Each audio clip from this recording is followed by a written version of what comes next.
जय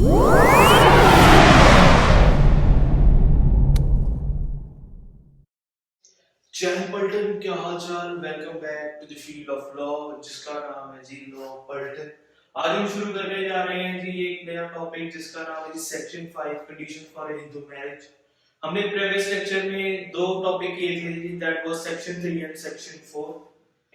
आज हम नया टॉपिक शुरू करने जा रहे हैं जी सेक्शन 5 हिंदू मैरिजेस की कंडीशन क्या है, what are the conditions for Hindu marriages. ठीक है जी, हिंदू मैरिज की क्या कंडीशंस फॉलो होती है। तो इसको एक्सप्लेन करने के लिए हमने एक सेक्शन 5 को 6 पार्ट्स में डिवाइड किए थे। We have divided section 5 into 6 point. आपको 6 पॉइंटर दिए जाएंगे जी। First pointer is about bigamy, second pointer is about mental capacity, third point is about age, fourth pointer है जी आपकी degrees of prohibited relations, fifth pointer है जी impotency and sixth point है जी आपका स्पिंडा रिलेशंस। हमने कुछ टॉपिक्स पॉइंटर 4 एंड पॉइंटर 6 आपका हमने प्रीवियस लेक्चर में कंप्लीट किया था। जस्ट कंप्लीट नहीं किया था, इसको डिफाइन कर दिया था। ठीक है जी, व्हाट इसका मीनिंग क्या है, what they are, degrees of prohibited relation का मतलब क्या है, स्पेंडर रिलेशन का मतलब क्या है। Just before watching this video आप पहले सेकंड लेक्चर चेक कर लीजिए, उधर आपको इनका मतलब क्लियर हो जाएगा। ठीक है जी, चलिए बढ़ते हैं, आज शुरू करते हैं हमारा topic section 5 conditions for Hindu marriage. अब बढ़ते आपको क्वेश्चन पूछा जाता है कि कंडीशंस क्या होती है। चलो ये तो आपको बता दिया, 6 पॉइंटर बता दिए, बट इसको पहले समझने से पहले आप सोचिए, वीडियो को पॉज करके सोचिए कि क्या कंडीशंस बनती हैं, व्हाट आर दी कंडीशंस। कि कुछ तो सोचा होगा आपने भी, मैरिजेस अटेंड की होंगी, हिंदू मैरिजेस अटेंड की होंगी, कि क्या कंडीशंस बनती हैं। ठीक है जी, वीडियो को पॉज कर सोचिए और कमेंट बॉक्स में कमेंट कीजिए। It will be really good कि आप इनिशिएट ले रहे हो, क्वेश्चंस को आंसर कर रहे हो। That will be really appreciated to all of you who are commenting in the comment box. ठीक है जी, तो जो कमेंट नहीं कर रहे वो भी सोचकर थोड़ा सोचिए कि कुछ इनिशिएट लीजिए। You will always learn. ठीक है जी, आप हमेशा कुछ ना कुछ नया सीखोगे।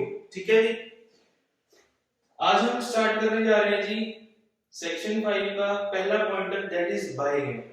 अब कहते हैं बाइगैमी का मतलब क्या होता है, what is the meaning of bigamy. Bigamy का मतलब है कि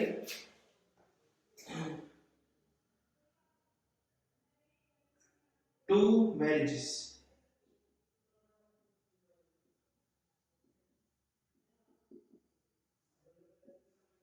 वो कहता है दो मैरिज एट सेम टाइम, वो ये थी बाइगैमी, जो कि हमारे इंडिया में under Hindu marriage act valid नहीं है। Two marriages are not valid at the same time. ठीक है जी, एक टाइम पे आप दो वाइफ्स नहीं रख सकते if you R A Hindu और if you follow Hindu marriage act. ठीक है जी, दो वाइफ्स नहीं रख सकते, दैट इज वॉइड। ठीक है जी, वो खत्म हो जाएगा, वो नलिफाई कर दिया जाएगा।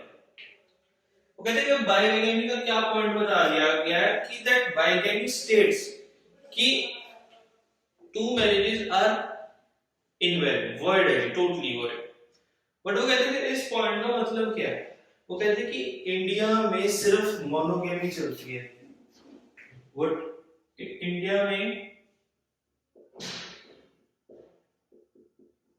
Monogamy is prohibited. Monogamy prevail करती है। अब मोनोगेमी का क्या मतलब है, मोनोगेमी स्टेट्स कि सिर्फ एक मैरिज एक टाइम पर। ठीक है जी, जैसे आप कई फंक्शंस पर जाते होंगे, हिंदू फंक्शंस पर जाते होंगे, उधर सिर्फ एक ही शादी, एक ही दूल्हा होता है, एक ही दुल्हन होती है। ठीक है जी, वैसे ही इंडिया में मोनोगेमी का ट्रेडिशन फॉलो होता है, कस्टम फॉलो होता है आफ्टर 1955। कंडीशन क्या है कि दोनों पार्टीज हिंदू होनी चाहिए। कंडीशन क्या है, दोनों पार्टीज हिंदू होनी चाहिए। ठीक है जी, वो कहते हैं कि बाइगैमी हम फॉलो नहीं करते, उसका मतलब है कि टू मैरिजेस। इसके बाद कहते हैं इंडिया में सिर्फ मोनोगेमी फॉलो की जा रही है। ठीक है जी, बाकी अगर कोई बाइगैमी करता है, इफ एनीवन, कोई भी बाइगैमी करता है, उसे पनिशमेंट है जी अंडर इंडियन पिनल कोड। ठीक है जी। इंडियन पीनल कोड एक कोड बनाया गया है जहां पे आपकी पनिशमेंट डिफाइन है। ठीक है जी। अगर कोई बाइगेमी करता है, कोई भी पार्टी, दोनों में से लड़का या लड़की, कोई भी बाइगेमी करता है, उसे इंडिया में under IPC Indian penal code के आधार पर सजा दी जाती है। ठीक है जी। वो हम आगे बढ़ेंगे जी कौन से सेक्शन है आईपीसी के अंदर, जब आईपीसी की सीरीज आएगी तब हम वो पढ़ेंगे। ठीक है जी। बट अभी के लिए वो कहते हैं कि बाइगेमी नहीं होती इंडिया में, सिर्फ मोनोगेमी प्रिवेल होती है। अगर कोई बाइगेमी करता है, दोनों पार्टी में से लड़का या लड़की कोई भी बाइगेमी करता है तो उनको सजा दी जाएगी। पहले रिवाज होता था 1955 से कि आप इतनी मर्जी शादी कर सकते हो, लड़के को भी और लड़की को भी। ठीक है जी। आई गेस आपको पहला पॉइंट क्लियर होगा कि बाइगेमी का मतलब क्या है। ठीक है जी। और इंडिया में मोनोगेमी चलती है। वो कहते हैं condition for a Hindu marriage क्या है कि दोनों पार्टीज की कोई पहले से वाइफ नहीं होनी चाहिए। ठीक है जी। कंडीशन क्या है, पहला बाइगेमी का क्या मतलब क्या है कि कहते हैं कि दोनों पार्टीज में neither party should have married. ठीक है जी। इनका पहले से कोई स्पाउस नहीं होना चाहिए। हमारे पास एक वर्ड आता है जी स्पाउस। स्पाउस का क्या मतलब है? Spouse is used for both male and female. ठीक है जी। कैसे? अगर आप फॉर एग्जांपल बोलते हैं कि ये मेल है तो मेल का स्पाउस कौन होगा? Who will be male spouse? His wife, female. ठीक है जी। अब कहते हैं फीमेल को पूछा जाता है कि फीमेल आपका स्पाउस कौन है जी? वो होता है उसका हस्बैंड जो कि मेल। ठीक है जी। ये दोनों वाइसा वर्सा है। Spouse is used for both male and females. जब वो फीमेल को पूछा जाता है तब मेल हो जाता है, जब वो मेल को पूछा जाता है कि आपका स्पाउस कौन है, फिर उनकी वाइफ जो कि फीमेल है वो स्पाउस बन जाती है। ठीक है जी। These are for both male and female. ठीक है जी। टर्म क्लियर है जी। स्पाउस कंडीशन 1 आई गेस आपको क्लियर होगी कि बाइगेमी का पॉइंट का मतलब क्या है। The first pointer what it says. ठीक है जी। कि वो बताता है कि neither party should have a married spouse first. वो कहते हैं कि फर्स्ट आपके पास कोई मैरिड स्पाउस नहीं होना चाहिए। कि पहली कंडीशन चेक करती है कि जब भी आप किसी लड़की को देखने जा रहे हो या लड़के को देखने जा रहे हो तब पहली कंडीशन चेक करो जी क्या उसकी कोई मैरिड स्पाउस है फर्स्ट। ठीक है जी। अगर लड़के को देखने जा रहे हो तो देखो पहले कि क्या उसकी कोई पहले वाइफ तो नहीं रह चुकी या है। ठीक है जी। एट प्रेजेंट क्या उसकी कोई मैरिड वाइफ है उसके साथ रह रही प्रेजेंटली। जब अगर आप किसी लड़की को देखने जा रहे हो चेक करो जी कि कोई उसकी मैरिड हस्बैंड तो नहीं साथ में रहता, कोई मैरिड स्पाउस तो नहीं है। फर्स्ट आई गेस आपको फर्स्ट पॉइंट क्लियर हो चुका होगा। ठीक है जी। एक बार दोबारा से देख लीजिए, स्क्रीनशॉट ले लीजिए कि इसका मतलब क्या। फर्स्ट पॉइंट है आई गेस आप सबको क्लियर हो चुका होगा। आई गेस आपको सेक्शन 5 का क्लॉज 1। ठीक है जी। सेक्शन 5 का ये क्लॉज 1 है जी। सेक्शन 5 क्लॉज 1 आई गेस आपको बाइगेमी क्लियर हो चुका होगा। नेक्स्ट चलते हैं जी मेंटल कैपेसिटी पर। अब कहते हैं जी ये हमारा clause 2 section 5 clause 2 talks about mental capacity. वो कहता है कि मानसिक तौर पर क्या मानसिक तौर पर दोनों पार्टीज लड़का और लड़की कैपेबल है। हमें ये भी चेक करना होता है। हमें पहले तो ये चेक कर दिया जी कि क्या उनकी कोई पहले से शादी तो नहीं हो चुकी, प्रेजेंट में कोई स्पाउस तो नहीं साथ में रहता लड़के के और लड़की के, पहले ये चेक करना है जी। ठीक है जी। दूसरा चेक करना है जी कि मेंटल कैपेसिटी कि मानसिक तौर पर क्या वो तैयार है, are they ready for it. ठीक है जी। क्या चेक करना होता है कि मेंटल कैपेसिटी क्या चेक करती है कि अनसाउंड माइंड। ठीक है जी। अनसाउंड माइंड मतलब वो पागल तो नहीं है अनसाउंड माइंड के। ठीक है जी। क्या वो कैपेबल है अपना कंसेंट देने की कि हम वैलिड मैरिज को तैयार हैं, are they ready for it. पहला चेक किया जाएगा कि क्या वो अनसाउंड माइंड के तो नहीं, पागल तो नहीं। ठीक है जी। दूसरा चेक किया जाएगा कोई मेंटल डिसऑर्डर तो नहीं, are they unfit for marriage, दोनों पार्टीज। ठीक है जी। वो ये चेक किया जाएगा कि क्या वो पार्टीज अनफिट फॉर मैरिज तो नहीं है कोई भी मेंटल डिसऑर्डर के कारण। ठीक है जी। ये चेक किया जाता है कि party to marriage, neither party to marriage should be facing mental capacity, उसकी मेंटल कैपेसिटी का कोई मेंटल डिसऑर्डर उनको फेस नहीं करना चाहिए। ठीक है जी। दूसरा आता है जी मेंटल डिसऑर्डर, आई गेस आपको क्लियर हो चुका होगा। तीसरा है जी हमारे पास इंसेन, इंसेन का मतलब होता है पागल, ल्यूनेटिक, इडियोटिक पर्सन। ठीक है जी। ये वो पागल तो नहीं है, उसे किसी डॉक्टर की जरूरत तो नहीं है, वो भी हम देखेंगे। तो ये तीन चीजें आपकी unsound mind, mental disorder, insane, ये तीन चीजें चेक की जाती है मेंटल कैपेसिटी के अंदर कि जब भी पार्टी टू मैरिज, जो पार्टीज हैं, पार्टी टू मैरिज जो दो पार्टीज हैं उनके अंदर पहली बात चेक की जाएगी बाइगेमी तो नहीं है। ठीक है जी। दूसरी बात चेक की जाएगी क्लॉज 2 की, सेक्शन 5 की क्लॉज 2, मेंटल कैपेसिटी चेक करेंगे कि क्या वो अनसाउंड माइंड है नहीं, साउंड माइंड है, समझदार है।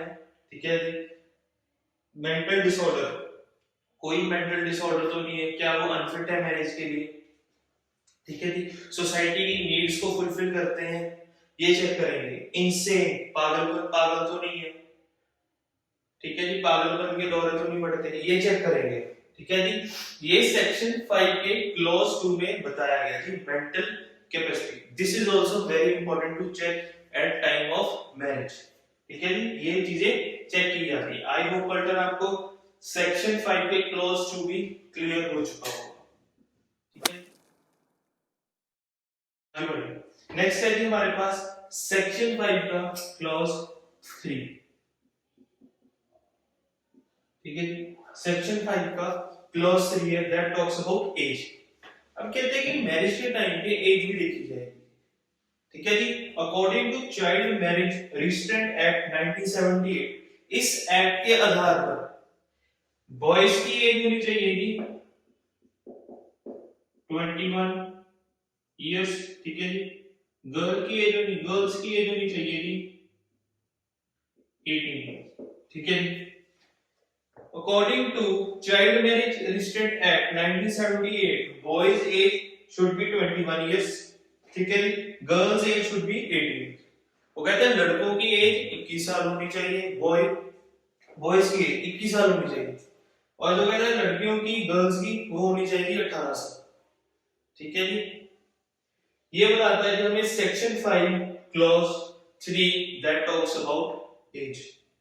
नोट कीजिए जी, कहीं पे भी समझ आता है pause it down, rewind it, दोबारा से रिस्टार्ट कीजिए और दोबारा से वीडियो को वॉच कीजिए। हाँ जी बेटा, हमने अभी तक बाइगेमी किया जी, मेंटल डिसऑर्डर किया, मेंटल कैपेसिटी की है जी, थर्ड किया है जी हमने एज। ठीक है जी। Section 5 clause 1, clause 2, clause 3। अब हम स्टार्ट करने जा रहे हैं जी क्लॉज 4। ठीक है जी। ये हमारा क्लॉज 4 है जी, जो कि बताता है डिग्रीज ऑफ प्रोहिबिटेड रिलेशंस। वो कहते हैं कि हम डिग्रीज ऑफ प्रोहिबिटेड रिलेशन का मतलब क्या है। आई गेस हमने लास्ट लेक्चर में इसको डिफाइन किया था जी। जिन्होंने अभी तक वीडियो को नहीं देखी, वो लेक्चर नहीं समझा, please go to that lecture and understand that what is the meaning of degrees of prohibited relations. ठीक है जी। अब कहते हैं कि डिग्रीज ऑफ प्रोहिबिटेड रिलेशन में ये कहता है, ये हमें जो पॉइंटर 4 है जी हमारे पास, ये बताता है कि जो दो पार्टीज हैं वो दोनों डिग्रीज ऑफ प्रोहिबिटेड रिलेशन में फॉल नहीं होनी चाहिए, अनलेस एक कंडीशन है, जब तक आपके कस्टम्स एंड यूजेजेस उसको अलाउ नहीं करते तब तक, जब तक आपके कस्टम्स एंड यूजेज अलाउ नहीं करते। ठीक है जी। नहीं तो आपको डिग्रीज ऑफ प्रोहिबिटेड रिलेशंस के अंदर जो आपकी फॉल होती है, रिलेशंस फॉल होते हैं, उनको आप मैरिज नहीं कर सकते। ठीक है जी। उनके साथ आप मैरिज नहीं कर सकते, परफॉर्म मैरिज आप उनके साथ नहीं कर सकते। ठीक है जी। आई गेस आपको फोर्थ पॉइंटर भी क्लियर होगा जी। Fourth clause section 5 degrees of prohibited relations. Next है जी हमारे पास pointer 5 that talks about impotency. अब इंपोर्टेंसी का मतलब क्या होता है जी, नापुंसकता।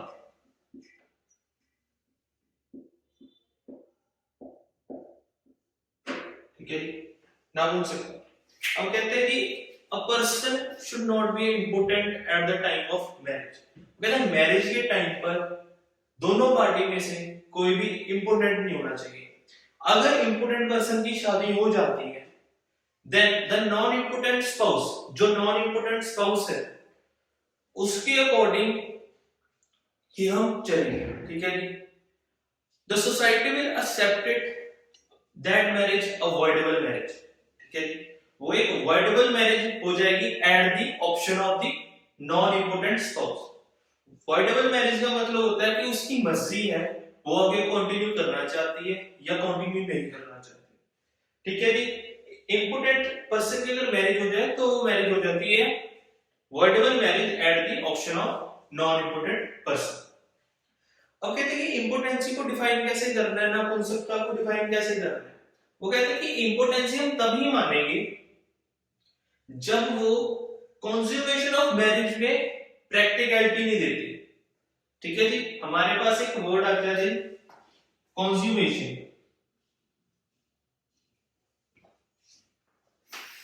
हमारे पास एक वर्ड है जी, कंज्यूमेशन.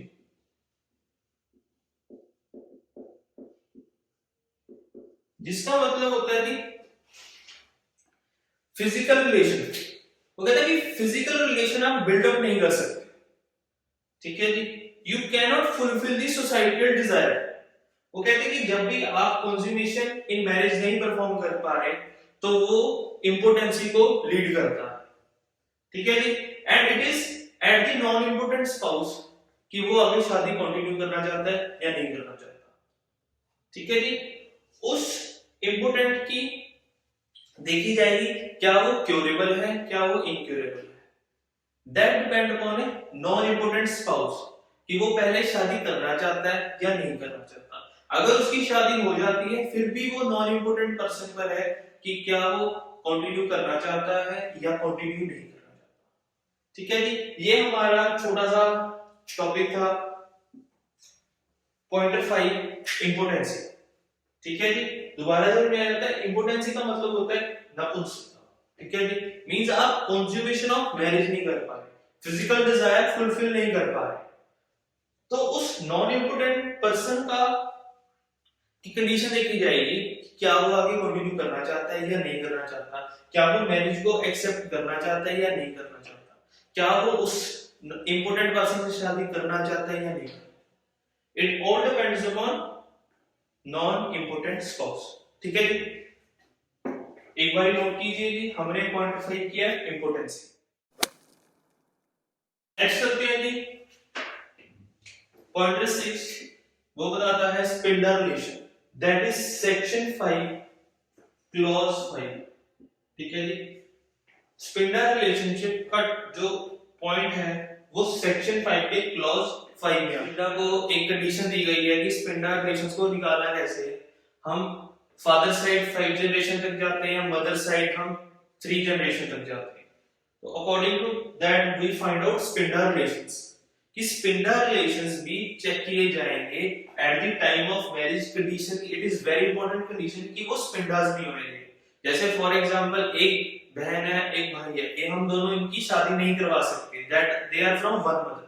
ठीक है जी. इनके कॉमन एंसेस्टर सेम है, इन दोनों की हम शादी नहीं करवा सकते. ठीक है जी. ऐसे ही स्पिंडल रिलेशंस बहुत होते हैं. हमने प्रीवियस लेक्चर में पूरी लिस्ट दी थी, उनमें से कोई भी जो रिलेशन होता है उनसे हम शादी नहीं कर सकते, दैट इज वॉइड. ठीक है जी. ये था जी सेक्शन 5 क्लॉज 5 स्पिंडल रिलेशंस. आपको पूरा इसका स्क्रीनशॉट लेना चाहते हो आप स्क्रीनशॉट ले सकते हो. You can take a screenshot to just fix in your notes.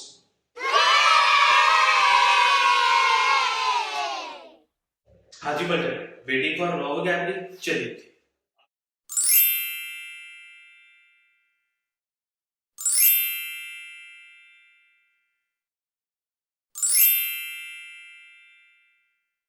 Word. I hope class आपको लेक्चर पसंद आया होगा, आपको लॉ वोकैबुलरी समझ आई होगी. कहीं पे भी समझ नहीं आता, कहीं पे भी डाउट आता है, comment down in the comment box. आपको सारे डाउट्स आपके सारे डाउट्स क्लियर किए जाएंगे, पूरा अच्छी तरह से रिवर्ट बैक किया जाएगा. मिलते हैं जी अगले लेक्चर में with new sections of this act. Till that notes बनाते रहें, एंजॉय योर लाइफ, मजे से पढ़ें समझें, और आगे अगर आप समझा सकते हैं that is really good initiative कि आप आगे लोगों को स्प्रेड कीजिए ये नॉलेज जो भी ये समझना चाहते हैं। ठीक है जी, till that enjoy your life, make notes. जय हिंद।